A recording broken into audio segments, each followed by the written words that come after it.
monolingual English speakers to please select your language. You'll see the buttons at the bottom of your screen, a globe icon, shortly after I give my instruction both in English and Spanish. But anyway, if you're using a computer, you'll go ahead and click at the bottom of your screen where there's a globe and select language interpretation, English, and done. And if you're using a mobile device, you'll tap on your screen and select language interpretation, English, and done. Hola, bienvenidos a todos. Tenemos interpretación en español disponible. Va a haber el globo abajo ubicado en la pantalla. En unos breves segundos después de que termine la interpretación de este anuncio. Bueno, cuando ya se active abajo de su pantalla, si está usando una computadora, verá un globo abajo de la pantalla. Por favor, ubique el globo. Interpretación de idioma español. Silenciar el audio original y done o finalizar. Si está usando un celular, por favor, toque su pantalla. Ubique los tres puntitos. Seleccione idioma de interpretación. Español. Silenciar el audio original y done. Okay, thank you so much. You can take it away, and if you can please activate interpretation. Wonderful, thank you. Recording in progress. Okay, good afternoon, everyone, and welcome to the special Altadena Community Meeting. So far. I think someone might need to mute themselves, or maybe the interpretation needs to be turned on still. It looks like it's good. Okay, sorry about that. So welcome to the special Altadena Community Meeting focusing on guidance and recovery resources for homeowners and renters whose structures survived the Eaton fire. Today we have a few short presentations and then we will answer questions that have been pre-submitted by community members. You can also submit questions real time using the chat or comment function on your screen. So with that, Supervisor Barger, the floor is all yours. Thank you all for joining me for this special meeting. I know that every resident who is impacted by the Eaton fire has had their own unique experience. Recovery will not look the same for any two households. That's especially true for those who are renters and whose structures are still standing. While recovery looks different to you, it still matters greatly. I hear you. I've run into many of you in the community who have said we focused on those who have lost their structures, but the problems you are having are equally as devastating to you and your families. And I am committed to equipping you with the information and resources that you deserve. I've gathered our subject matter experts here with us to get you and your questions answered.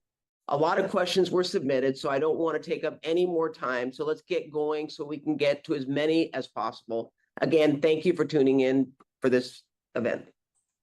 Great, thank you. And our first presenter is going to be Dr. Nicole Quick from the Department of Public Health. The floor is yours. Please go ahead. All right, thank you. Just quick question. Do you have slides from me, or am I supposed to be doing this, or otherwise I'll just talk through all my information quickly? I do not believe that we have any slides. Perfect. Let me just talk through then. First of all, thank you so much for having me here today. And I also want to begin by expressing appreciation to all of our local, state, federal partners who are working tirelessly on this recovery effort. Addressing the environmental and health impacts of these fires does require a coordinated and sustained response, and we are fortunate to have so many partners working with us on this. I also want to specifically thank Supervisor Barger for her leadership and commitment to ensuring that residents impacted by fires receive the resources and support they need to recover and rebuild. I'm going to take just a moment to talk through a couple of things that I think are critical from the public health perspective. The first is related to the post-fire assessment that is a result of a broad coalition of experts, including county, state, and academic researchers, all coming together with a shared mission. On the public health website, you can access this post-fire assessment, and these teams are bringing their expertise in environmental health, toxicology, and air quality to assess potential hazards, inform mitigation strategies, and provide communities with the data that they need. I want to thank each of the agencies regarding this work, and they're dedicated to scientific integrity, transparency, and public health protection. And really what we're doing here is trying to provide residents with accurate, timely, and actionable information to move forward in the recovery process. This post-fire assessment webpage that you can visit, and we can make sure to get out the information on the website as well as the QR code so folks can easily access that. It's a central hub where you'll find the latest assessment updates and results based on ongoing monitoring efforts. The page has a search function. You can go in there and search for soil, you can search for water, you can search for air, and you can filter by that. I also want to urge people to go and access that page frequently as results come in. The goal is to get up-to-date information on there as data becomes available. If you have any specific questions or concerns, there's also an email contact where you can reach out to public health for specific questions. I do also want to remind folks that we do want people to continue to take precautions related to contaminants. This would include if you are interacting with ash in your home or in an area where there is fire, debris, ash, or soot, using an N95, gloves, and protective clothing to reduce exposure remains important. Also using HEPA filters indoors. If there's any sort of ash in your home, if outdoors, if the particulate matter is high, or if there's any concern about ash and soot, that HEPA filter is really important inside. I also want to point out there's a lot more resources on our website related to safety, and as well as updates on various weather conditions and so forth. Urge people to go to the county website for that. The one other thing I would like to cover quickly is the health officer order related to providing clear guidance on removal, transport, and disposal of fire disaster debris. This order does align with both phase 2 and phase 1 of debris removal process and applies specifically to the Palisades and Eaton burn areas. The order does prohibit the removal and disposal of fire debris until phase 1 hazardous waste removal is completed or deferred by the US EPA. Property owners who opt out of phase 2 or do not qualify must obtain county approval before proceeding with fire debris removal. All debris removal must be conducted by appropriate licensed contractors and in compliance with Cal OSHA worker safety requirements. Public Health does have the authority to conduct representative soil and ash sampling within and near the burn areas, and these test results will be shared publicly once available. Once again, these measures are in place to protect health and safety of residents, workers, and the surrounding communities as cleanup continues. Thank you for the opportunity to present, and I will be here for questions. Dr. Quick, Yes. can you give the website again? I can. We'll put it up on the chat. What is the website? So the website is publichealth.lacounty.gov. Okay, thank you. Awesome, thank you very much. And the next presenter is from the Department of Consumer and Business Affairs, Mary Safarayan. Please go ahead. Hi, thank you, everyone. Good afternoon, and thank you, Supervisor, for having our department here to share helpful resources and information. My name is Mary Safarian. I'm the Chief over the Rent Stabilization Program. I have joining me here today Ana Nunez, who's one of my program managers, and I will be handing it over to her for a quick presentation on helpful resources and information from our department. Thank you. Good evening, everyone. My name is Ana Nunez, again with the Department of the CBA. Today, we want to go over some helpful resources for tenants and residents who have been impacted by the various fires throughout the county. Our goal here is to ensure that both consumers and tenants are protected and have access to the resources that are needed. And our department has a lot of resources and help available if anybody needs it. Today, I will be sharing some resources and protections available to the county residents, both of the Eaton and Palisades wildfires, which include both the emergency eviction protections, any tenant rights during the recovery, and then also the Los Angeles County Household Relief Fund that's currently available. Let's start off with going through the eviction protections. Throughout the county, the Board of Supervisors recently enacted the emergency eviction protection resolution for qualified income eligible tenants who are facing evictions because they've been impacted and they're unable to pay the rent. These protections are available from February 1st through July 31st of this year, unless repealed or extended by the board. Some key factors of the resolution include that tenants who are impacted and are unable to pay would need to notify their landlord of their inability to pay because of the financial impact within 7 days of the rent being due. We do have a sample self certification on our website and some helpful frequently asked questions for the public if need be. The website that they can access this is rent.lacounty.gov. And then, of course, people can also walk into our department if they're not able to access this online as well, or if they have any questions, call our department as well. The resolution, I do want to point out, does not waive the rent. So tenants are still encouraged to make payment arrangements, or if they're able to make any kind of partial payments towards the rent during the impacted time, they should. And we do offer free mediation through our department. And we encourage tenants and landlords to use those mediation services to negotiate the repayment method. Again, it is not a waiver of rent, so tenants are still obligated to repay the rent. And they do have 12 months after the resolution expires to repay the amount back to the tenant. I'm sorry, back to the landlords. While the protections do offer an affirmative defense against any unlawful detainer action that a landlord brings against the tenant, the resolution does not prevent a landlord from filing the actual unlawful detainer against the tenant. Again, if there's any violations or the tenant does want to bring that as an affirmative defense, they can. And we always encourage tenants to speak to attorneys so they can, if they have an attorney on their own, they can speak to, they can. We do also have the State House LA that tenants can reach out to if they are facing an eviction to find out more about their rights. Under the resolution, landlords cannot charge any late fees, interest, or other charges during this period of time. And then again, as I said, the tenants do have 12 months after the resolution expires to repay the amount due. Even though the rental debt the rental debt will not result in an immediate eviction, but can't be pursued in civil action if unpaid.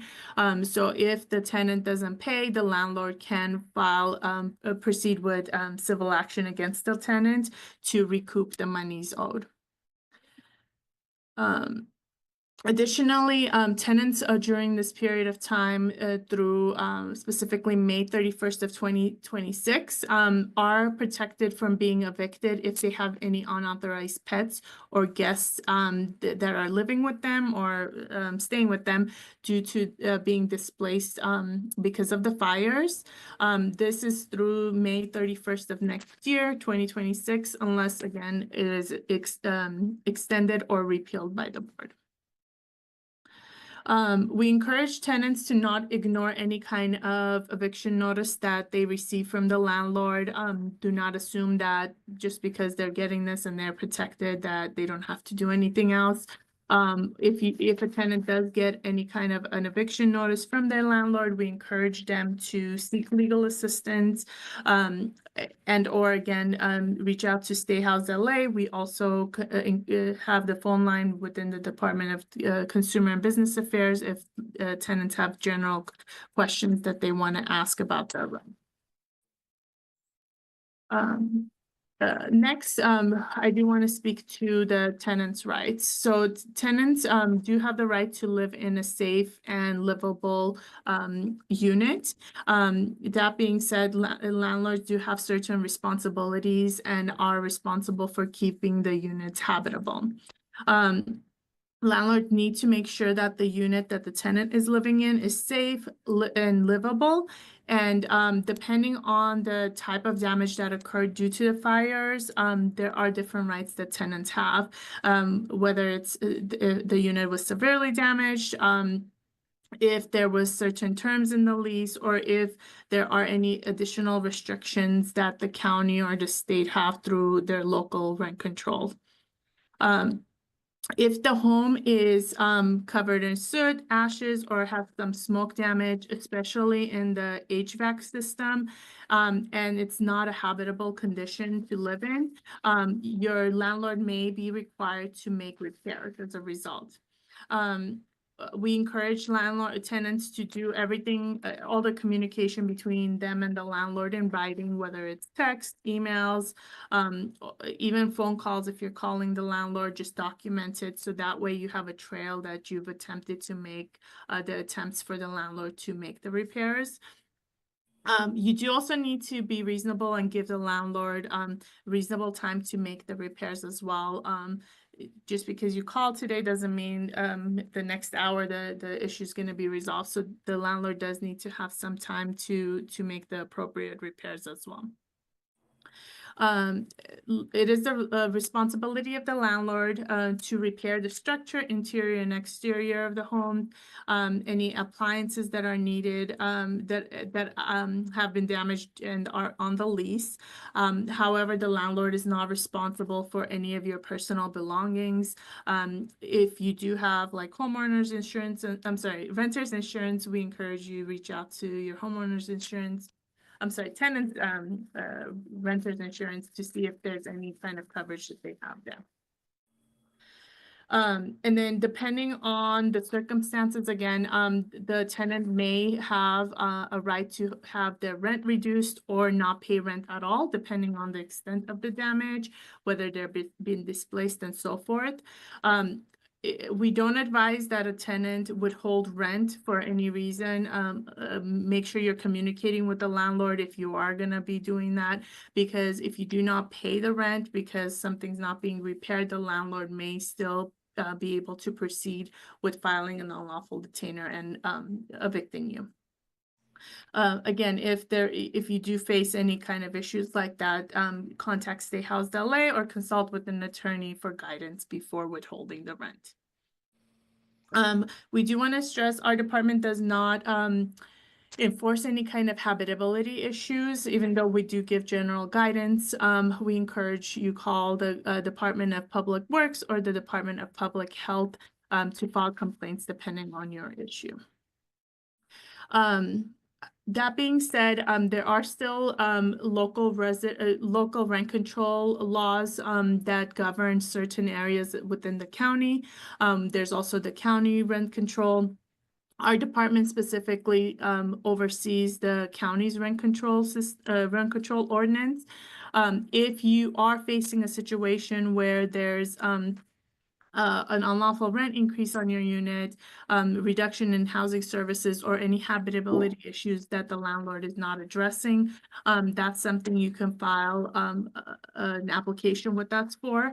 And based on the circumstances and our evaluation of the case, you may be subject to a rent reduction or zeroing out the rent depending on the circumstances of your case.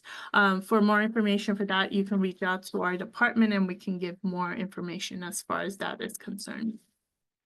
And then also I do want to just stress that landlords cannot just evict you because they want to or because they no longer want to be a landlord. There's certain process and protections under our ordinance.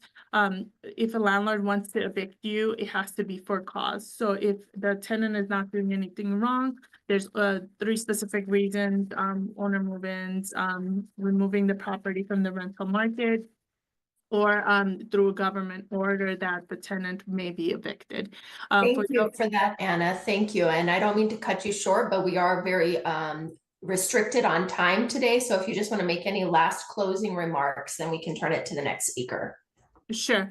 One last thing and important thing is I do want to stress there is the LA County Household Relief Grant that is currently available to individuals that close on March 12th. So if you are in need of assistance and you qualify, please reach out because the deadline is March 12th. Thank you so much for your time. Thank you. And I do want to add that I did drop in some contact numbers and links to the information that was shared by Anna, and we'll continue to drop those links into the chat. Thank you. Great. Thank you, Mary. And next we'll turn to the Army Corps of Engineers, Colonel Avichal. Please go ahead. Okay, I will give a brief update on where we currently stand and what our projections are in terms of number of crews, and then I will talk briefly about operations at the Altadena Golf Course. So first, currently in support of the Eaton Fire Zone, we have 65 crews conducting debris removal. That's as of today. For awareness, this time last week, we only had about 35 crews. So we are ramping up operations significantly. We estimate that this number of crews will reach around between 80 and 100 crews over the next few weeks. We are prepared to receive an influx of ROEs from the county, and we will continue ramping up operations throughout Altadena and Pasadena. Operations at the golf course. Over the last 2 weeks, we have been setting up the Altadena Golf Course to serve as a temporary debris storage and reduction site. It is not in operation right now. It is only being prepared. This will be a storage and reduction site for clean concrete, steel and metal, and vegetative debris. No ash and fire debris will be taken to the golf course. For the clean concrete, steel, and vegetative debris, it will be separated, reduced in volume, and transferred to larger trucks, and then those larger trucks will go to the landfills. As we continue to add crews, this site is essential for us meeting our goal of debris removal by January 2026. By reducing the debris and loading it on larger trucks, we will reduce the number of trucks that have to go to the landfill by 50%, thus reducing impacts on traffic as well as improving safety. Secondly, it will also allow our smaller trucks to cycle back and forth from the project sites, which will improve productivity. We are committed to implementing best management practices on the site. We will have dust mitigation in the form of misters on any machinery that reduces concrete, and we will have multiple air monitoring units on the site to constantly check air quality. We also will have our operators wearing air monitors as well. We will also implement noise reduction on our equipment as needed. We have conducted an environmental baseline survey, which did include soil testing, and we'll restore the golf course to its condition prior to our arrival. That's all. That concludes my portion. I will remain online for any questions. Thank you. Thank you very much for that, Colonel. And now we will transition to the question and answer portion of our evening. The following questions were submitted ahead of tonight's community meeting, and we will answer as many of them as we can with a time allotted. You can also submit questions real time using the chat or comment functions on your screen. As a reminder, you can always find answers to frequently asked questions on the website, which is recovery.lacounty.gov/Altadena. And now we'll move to our first question, which is for the fire department or for FEMA. So Chief, if you could listen up.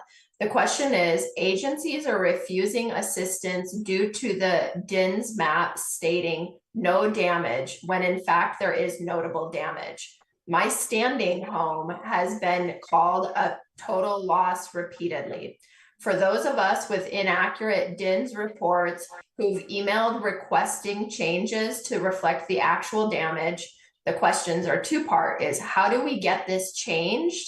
And the second part is, how do we get aids or grants for the hundreds of thousands in work needed to return home? So I can take this. So thank you for the question.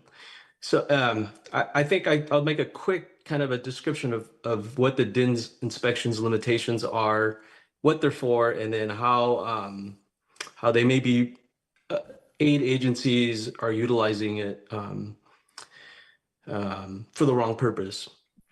So the damage inspection program, it follows a standardized process that includes criteria from FEMA and from FireScope, the Firefighting Resources and the California Organized for Potential Emergencies group. It's called FireScope. They follow the protocols, and then the DINS inspection specialists who are out there on the ground, they follow the training curriculum that they receive to be certified DINS inspectors. It's really important that everybody understands that the inspections are limited to external walkarounds and a very rapid assessment following the fire front. So the fire goes through, creates damage. The inspection teams come in behind the fire and they do their rapid assessments, teams of 3 or 4 people, and they just go around the structure. They don't have the right actually to go into anybody's structure to assess damage like interior damage, like wind damage, smoke, ash, soot damage. And they might also be limited to environmental conditions and also hazards like walls that could fall down, trees that are unsafe. So the report really is tailored to the incident commanders and management to be able to quickly assess the damage that the fire has created. It was never meant to be a tool to qualify or disqualify people for aid. CAL FIRE is no longer accepting updates or changes to the DINS report. If it doesn't reflect the full extent of your damage, then we're asking you to rely on your alternate documentation when applying for aid. And then Chief, yes. I think one of the questions that I'm hearing, I'm just getting clarification from my staff, is on the DINS map, if it doesn't show, which it sounds to me like it wouldn't if the damage is internal to the structure, insurance coverage is being denied. So I think the question is more for the Department of Insurance as to what avenue they can take both on that and the ALE, because you all are doing it from a structure standpoint, but they're saying insurance companies are circumventing that and saying if it's not on the DINS map, which it wouldn't be, Yep. then insurance is saying that they don't have to cover it. Yeah, you're absolutely correct. Okay. So that would be for the Department of Insurance, I think. Can you elaborate on that? So we have Sure. Tony on. Please go ahead, Yeah. Tony. Yeah, sure. Tony Signorelli with the Department of Insurance. With regard to that, the insurance company has obligations completely separate from that report. So they're required to take the claim in, they're required to inspect the damage, inspect the home, and come up with their own inspection report, regardless of what other outside data might be there. We did hear that also, that whether it was these reports or other situations going on, that some insurance companies were in fact denying the claims from the start. And they were also using recent case law to do the same thing. There was a case that just got filed through, like 3 or 4 weeks ago now, that implied that there's no coverage for smoke, which we looked at and said, no, that's not exactly what it says. So on Friday, our general counsel issued a letter, a bulletin to the insurance industry, letting them know that there's these cases out there that some insurers are using to either deny a claim at the front end or not pursue the claim as it should be. And they need to have proper processes and procedures in place. And that's what our starting point is to get all the companies to make sure they're handling these claims, inspecting the damage, and then making their decisions. So Tony, will there be someone at your seminar on Saturday that can address for homeowners that are facing this problem? Is there going to be someone from the Department of Insurance there that can answer their questions, or they can log in complaints if necessary? Yes, absolutely. Yeah, and just for the audience, the insurance commissioner is holding another insurance workshop this Saturday at John Muir High School in Pasadena. It's from 10 to 6. While we do accept walk-ins, I do encourage you to call our hotline number and get an appointment slot so you don't have to wait. We should be able to get you through either way, and we'll have our experts there to answer your questions. We'll also have about 9 or 10 of the insurance companies there, including the Fair Plan, to walk you over there and discuss or hopefully resolve any particular issues that exist. And in the end, if there's still a dispute, we may need to take a deeper dive into those cases, in which case a formal complaint would be filed, and then we would take a deeper dive and take a look at those issues. Thank you, Tony. Awesome, thank you. And don't go far, Tony, because I see your name is on a lot of these upcoming questions, including the next one is either for insurance and or FEMA. The question is, while insurance might cover some damages, we are out of pocket for a lot of them, while our homes are incorrectly marked no damage on the map. What monetary assistance is available when we have real hard costs associated with evacuation and relocation, rentals, smoke, fire, ash, and debris damage? Well, Tony, from the Department of Insurance, I'll start. First of all, we would just want to make sure that your insurance company is fully paying your claim based on your policy and the current laws that exist. Once that's done, and once you know where you stand with the insurance, we expect that you've already at least filed or registered with FEMA so that you're not missing any deadlines.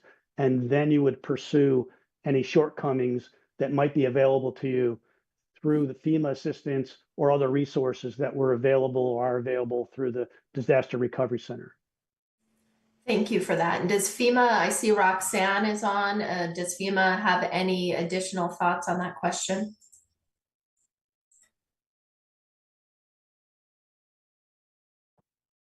Sorry, having difficulty getting unmuted. This is Roxanne Crawford.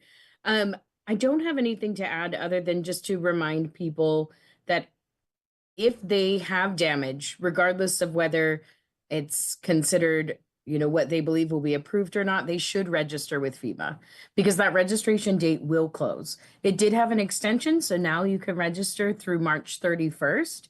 But again, and there is some recourse for individuals if they don't register, but it is easier to have things reassessed or readdressed if you are registered, even if you do receive a denial letter, those have an appeals process as well. So I would just add that we would want people to go ahead and register if they've had damage. Thank you very much. And the next question is for insurance. It says, I am living in LA County high fire burn zone of Altadena and Palisades. What legislation is in place to have renewal policies offered over the next several years for all structures, total loss and no damage structures? Since the recovery process and people with mortgages will need insurance for the next several years and beyond. Yeah, good question. There's really two parts to that. There are currently express laws in place for those that had a total loss. If your home has a total loss, then you're guaranteed to be renewed. You cannot be non-renewed for the next 24 months, next two renewal periods at a minimum of 24 months. So that'll protect you for that period of time. We also expect the insurance companies to continue it as long as, let's say, the rebuild process is going on. After that period of time, it's going to be finding insurance. If in fact your company decides to not write you, there are a number of things going on at a broad level that the insurance commissioner is doing to reduce people's a need to go into the FAIR plan, to increase writings in all of the wildfire risk areas. It's probably too detailed to go through at this point in this setting, but just so you know, there are things happening, and there's a lot of regulations that we've recently adopted that are geared towards getting commitments from the insurance industry to write more and expand more in these areas. Thank you. Tony, one of the clarifications, my understanding is FEMA is the last resort. Insurance is first and foremost, correct? I mean, FEMA's it fills in a gap, but it's on the insurance companies first and foremost, because I think people are frustrated because they feel like FEMA's pointing to the insurance pointing to FEMA, but isn't all roads leading back to the insurance pure and simple? Yeah, absolutely. And the insurance companies should not be pointing to FEMA in any respect, unless it's a clear, like something that's absolutely not covered. But you're right, the first point of contact is the insurance companies, making sure that they're following through and fully paying all of the coverage, that's all the benefits that are available under your policy. Thank you. Thank you. And next, Tony, the question is, I am in an uninhabitable standing structure in the burn zone, and my policy has a very low financial limit and a 6-month limit for temporary housing and living expenses. What can I ask my insurance today to unlock all of my policy owed to me versus waiting on adjusters trying to minimize their losses? Couple things. First, the recent laws that were in place, that are in place now, and this is really the first large wildfire event where the new law is in effect, where if your home is uninhabitable and you have additional living expense coverage, you're eligible for coverage, even if your home is remediated from, let's say your smoke damage is all cleaned up and you can theoretically move in. But if it's not habitable for other reasons, in some cases it could be the debris surrounding your house and other factors. Could be lack of power, lack of a water system, clean water, that sort of thing. You're eligible for additional living expenses. The question mentions a limit. So you're eligible for those additional living expenses, but you have to keep in mind that there is going to be a limit. If you're in a standing home, there's no clear, if it's a total loss, the insurance companies are paying a certain amount up front for extended periods of time. But when it's unknown as to how long the home is going to be uninhabitable, some companies are using, let's say, a 2-month rule, some are using a 3-month rule. So every 2 or 3 months, they'll reevaluate and see if you're still eligible and still uninhabitable, therefore still need additional living expenses. There's no laws in place currently that would require the payment all of it up front, especially in cases of a standing home where it's an unknown as to whether it's going to be a month, 2 months, or 3 months, or a year as to how long these homes, any specific home, will be uninhabitable. Thank you. And the next one is either for insurance or the Department of Consumer and Business Affairs. So this one states, our landlords said that their insurance is pushing back on doing environmental testing. Is there anything that can be done to require them to pursue this? Would the Department of Insurance be able to step in here? Well, I'll start, and others can, if they want to jump in. With regard to the insurance, if the landlord believes that they have that coverage in their policy, they should file the claim. If the claim is denied by their insurance company, they should file a complaint with us so that we could take a look at it to make sure that the insurance company is properly fulfilling its promise under the landlord's policy. With regard to what the landlord's specific obligations are in terms of cleanup, I would just defer to other agencies on that. Thanks, Tony. I can take some of the follow-up there. Generally, state statute, as Anait mentioned, imposes a responsibility on the property owner to ensure that the dwelling unit is livable, it's safe. So with this specific situation, the property owner is required to go in, inspect the premises, whether or not they're receiving a payout from their insurance company, FEMA, or other avenues. The responsibility is still there and imposed on the owner. What we're hearing, and I believe it's what this question is alluding to, is potentially air test quality. And that's not something that the county goes out and inspects for. DPH does not conduct an air test quality. Our department doesn't oversee habitability issues. But what we do encourage the public to do is, if they're able to pay out of pocket, if they do have those concerns on whether or not the dwelling unit may be safe or livable, is to potentially pay out of pocket if they're able to do so and apply for the household relief program. And if they're found eligible, it could cover the cost of the air test quality. But the air test quality is not something that's conducted by the county. I understand that the EPA was out on site conducting testing on hazardous material during the or prior to the debris removal, but the air test quality is not necessarily something that's conducted by the county. However, I don't want to take away the fact that the responsibility is still there on the owner. The onus is on the owner to ensure livable and safe conditions. So if the property owner has not been taking the proper steps to ensure that they mitigate those issues, and the tenant feels that the dwelling unit is unsafe and unlivable, they can reach out to the Department of Public Health or their local code enforcement office. And for unincorporated county, it would be Department of Public Works to identify whether or not they can take a complaint. Thank you for that, Mary. And don't go far, because the next question is either for Consumer and Business Affairs or for Regional Planning. So that question is, what are the solutions in place for temporary housing for disabled and underinsured families who don't qualify for financial aid and are struggling with housing stability? Okay, so I can take on some of that. So our department doesn't provide direct housing resources. However, we try to keep up with the various programs that have been in place or have been adopted and is now in place due to the latest emergency fire. So we would encourage, typically in situations where we're dealing with somebody who's a senior and is facing homelessness or is unhoused, whether that's temporarily or permanently as a result of the latest fires, we would conduct a direct referral through the Department of WEDAC's Aging and Development Division. There's a lot of different programs and nonprofit organizations who are continuing to provide temporary housing. So we would also encourage individuals to reach out to 211, which is the county hotline, for a list of different resources that may be available. As always, and I know it was mentioned on this call, apply. Even if you may not be found eligible, apply, get your application in by these deadlines. We talked about the FEMA deadline. We are also coming up on the household relief deadline. So if there's any services for qualified individuals that FEMA may not cover or their insurance may not cover, if they're found eligible, the household relief grant may provide that temporary shelter or housing or covering housing costs.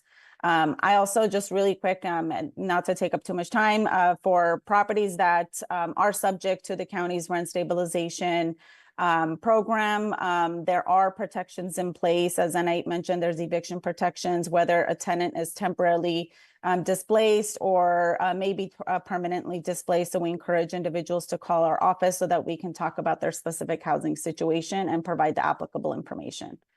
Thank you. Thank you, Mary. And Amy, did you have anything additional to add related to temporary housing? Or should we move to the next question? No, I think that's an excellent response Awesome. that CBA provided. Great. And so the next question will be for consumer and business affairs or for insurance. The question is, many of us can't qualify for rentals because they want a year lease and insurance won't pay, and are requiring 2 or 3 months security deposit, which can end up being over $25,000. What are you doing to require insurance to pay through phase 2 and prevent homelessness? Well, I'll start on that one, Tony, from the Department of Insurance. As I mentioned earlier, if it's a standing home and it, in theory, can be remediated, most insurance companies aren't going to commit to a year. And so it is going to be on a 2 or 3 month basis, sometimes longer if there's after they inspect it and they realize that it's going to take longer. So keep that in mind.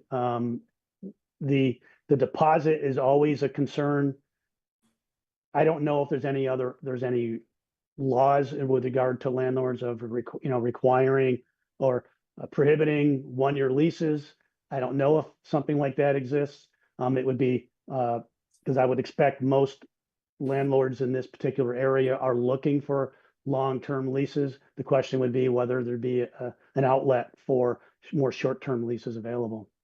So Tony, I'm going to ask a question that maybe will feed into that. There are areas currently of Altadena that don't have water, potable water, and I think that would make them uninhabitable. So would that be then the onus on insurance? Because we don't know when that water is going to be restored to a level where they can actually live in the home. Would that then require insurance to cover the cost beyond the 3 months?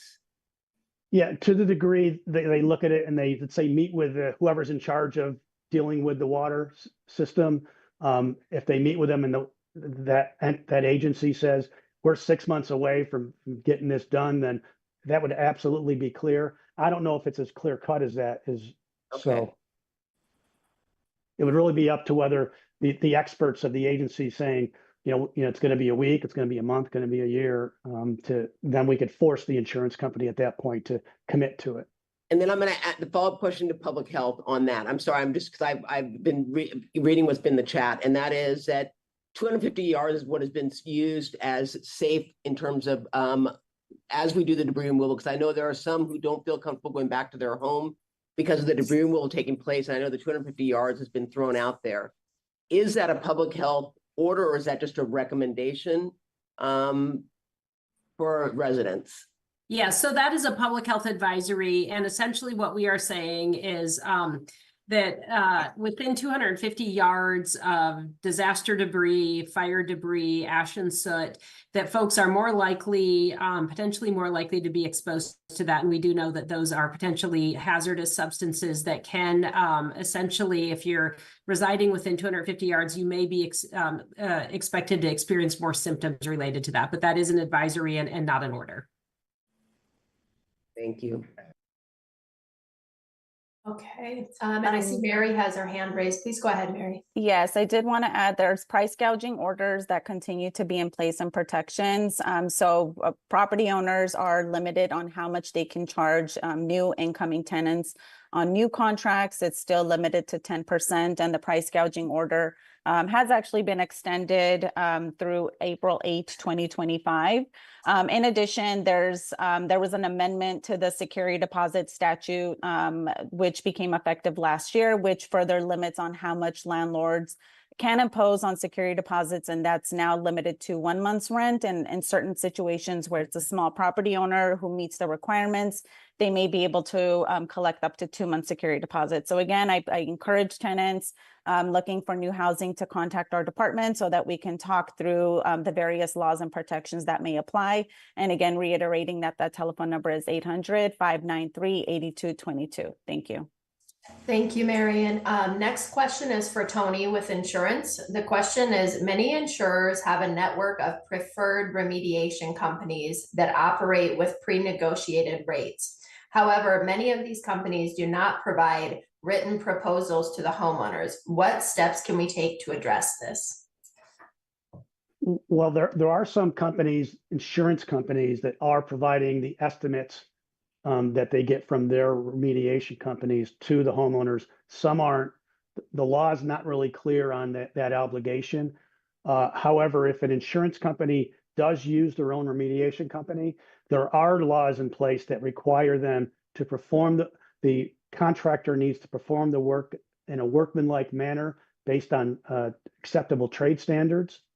And that's one thing to look at. The second part of this is, if a homeowner gets their own independent estimate of restoration, and it's higher than what the insurance company is willing to pay, or the higher than the insurance company's contractor estimate, they're then required to show you that other estimate and show you where your estimate in each line item is unreasonable if they're going to not pay your full estimate. So keep those two things in mind. We're happy to talk further individually to people, either at the DRC, at the workshop, or through our hotline, or through filing a complaint with us. Thank you, Tony. So to expand on that a little bit, this question says, how can officials ensure that all insurance companies are behaving? The California FAIR Plan says it won't pay for remediation after positive lead testing. However, our neighbors with other insurances have already had remediation companies complete the work through their insurance. We have young children, and this is a huge problem and unfair. You need to hold our state insurance program accountable. Yeah, I don't disagree with that. As I mentioned early on in this event, there was a recent court case that some insurance companies, including the FAIR Plan, were using to suggest that, hey, we don't cover smoke damage. And so that was their starting point. Again, our general counsel issued a counter to that, or a bulletin advising these insurance companies that were doing this, which included the FAIR Plan. No, this court case does not allow you to just deny these claims on the outset. You need to inspect the property, and you need to follow the proper procedures for remediating smoke claims. Okay, and the next question is, despite the insurance company State Farm's acknowledgement that there were toxins present in my home, they have repeatedly denied testing for the presence of these harmful substances. Instead, they are insisting on cleaning soft goods, rugs, and other items, even with visible ash and soot remaining. Can the insurance company be required to follow industry standards for testing and remediation as recommended by experts in order to ensure that my home is safe? Similar to the last question, the first step is making sure the insurance companies are, number one, ignoring the court case. Number two, have proper procedures in place. And we also mentioned in that bulletin that if warranted, to conduct professional testing on these properties. With regard to industry standards, that's a little challenging in the sense that different segments of the industry have different standards. For example, an environmental hygienist may have its theory, its determination, its standards that it feels is necessary to be done, which could include all kinds of testing, including destructive testing and testing for various substances. Other either agencies or other restoration companies, for example, could have their own standards, and then the insurance company will have their standards. And so there currently are no statewide standards, so to speak, that all of these parties could buy into and agree to, that this is what really needs to get done in these situations. And that's something that we're currently looking at if we could get that done.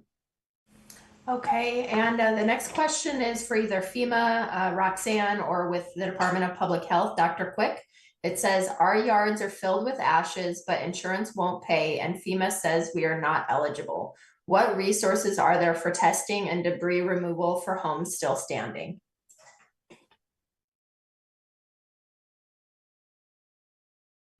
So Dr. Quick or FEMA, Roxanne, or any representative from FEMA? Hi, this is Roxanne. Roxanne with FEMA, thank you.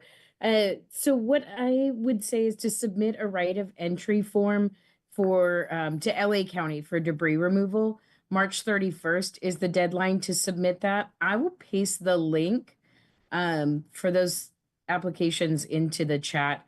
If you have ash in your yard from the LA County fires, you can contact LA County Public Works Fire Debris Hotline. And I'll also paste this into the chat, but that phone number is 844-347-3332 for assistance with debris removal. And you can also visit one of our disaster recovery centers in person to get help with the process and learn about other available options for cleanup. I'll also put the addresses for the disaster recovery centers in the chat. Thank you. And the next question will be for Tony with insurance. The question is, insurance companies are insisting that we return as soon as we have utilities and homes have been remediated. Can you please clarify the notice from Ricardo Lara stating that residents whose homes did not burn in the Eaton fire but are within 250 yards from structures that our insurance companies cannot require us to return to those homes until phase 2 of the debris removal is complete? Well, first, as was mentioned earlier by Nicole, the advisory from the department wasn't a requirement with regard to the 250 yards. Having said that, it was very helpful to us in getting the insurance industry to be more flexible in how they're looking at this term uninhabitable. Certainly, until the home is remediated and until you have power, until you have water, that certainly is cut and dry. You're still eligible for your additional living expenses. What's not as cut and dry is when is it still uninhabitable once all of that's done, and for what reason? The advisory is helping us, but there's also people outside of the area, outside of that, let's say 250 yards, that have the same question. And that's an issue I think we need to look at on a case-by-case basis and see if we can come up to a solution on that. All right, thank you. And the next question will be for Dr. Quick with the Department of Public Health. The question is, there was a recent meeting where Dr. Love mentioned that studies began in Altadena a few weeks ago and preliminary results are anticipated around March 20th. How will that information be shared with the community?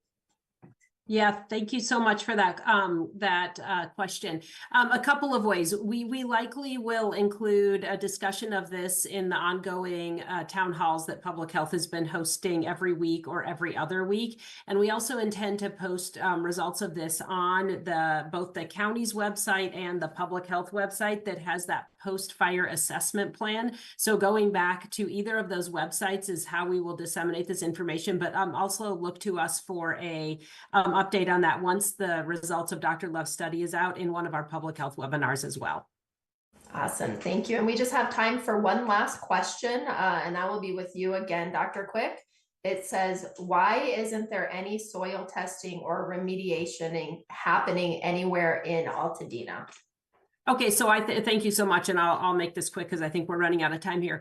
There is, so that assessment that we just spoke about that Dr. Love is conducting, that is a representative soil sampling in both burn areas. That includes the Eaton burn area, and there is representative soil sampling taking place there.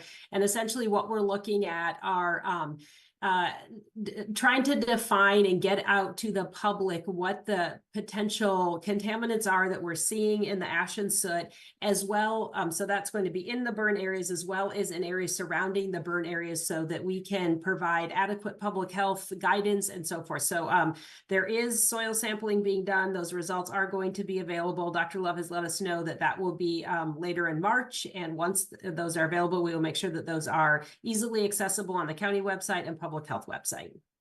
Thank and you. can I just clarify one thing on that? I mean, it's not unique to Altadena, Palisades as well.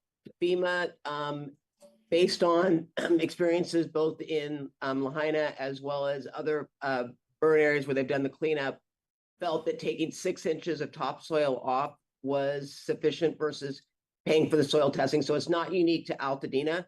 It's occurring both Palisades and Altadena. I just want to make that point of clarification.